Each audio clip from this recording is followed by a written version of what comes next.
What's up YouTube, it's your boy Drippy, owner of Drippy Visuals, and we specialize in music video. In today's video, I'm gonna go through how I shot my first documentary. I'm lucky to have a friend who's a boxer and he's a really interesting person, so I thought, yo, let's just shoot something. I've worked with him before and I've shot a couple of videos of him training, just some promo videos to get people hyped about his fights coming up and his training. I was just following through his training day from the beginning and to the end. So I made sure to have a conversation with him before he was training so we could get to see how he feels about training, why he's training, what motivates him. And I think that's important for the viewers to see why he's training in the first place, so they can get familiar with your subject of the documentary. And then after that, we actually got the training, so now you're seeing him train, you see what he does. And in between the training, I'm going up to him, asking him questions, so then the audience can get a feel for how he feels whilst he trains. I also cut it to where he's sparring, and then in between rounds, I'm asking him how he found the sparring session. Just more information about the subject and how they feel the things they're doing. That's what's going to help you create emotional connection between your audience and the subject of whose story you're trying to tell. Using music to convey emotion can help really drive your point of the emotion you're trying to make the audience feel. So for example, in this part, and I know I'm going to get copyright strike for this, but I don't mind, he's really talking deep into why he does boxing and why he's doing it.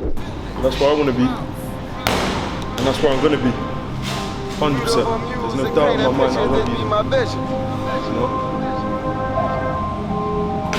They gon' love me for my ambition.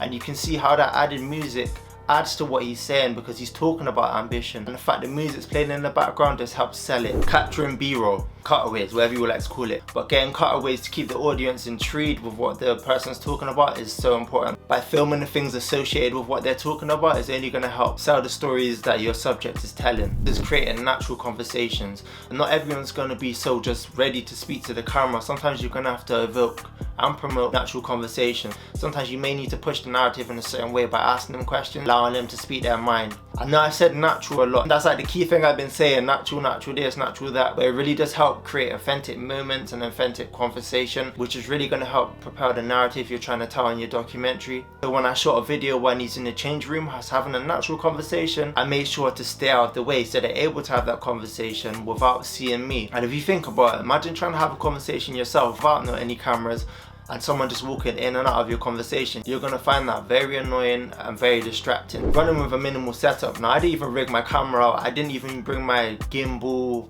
All I brought was a shotgun mic and my camera and a lens. That is it. The reason I went minimal is because I didn't want to waste time putting the camera on the gimbal taking off when I may miss crucial moments that are happening. So by not worrying about all the equipment you're gonna bring in, is really gonna help you capture those moments you would have not gotten if you're worried about switching the camera onto the gimbal and taking it off. That's it really. I'm not really a documentary shooter as such. It's just something I wanted to try out, and I'm just telling you guys my experiences and what I've learned from it. I'm gonna leave Carl, who was the boxer in the documentary's Instagram down below. Go follow him, go see what he's about. Follow me on Instagram at drippyvisuals_, just to keep up to date with what I'm doing. And that's it. Thanks for watching.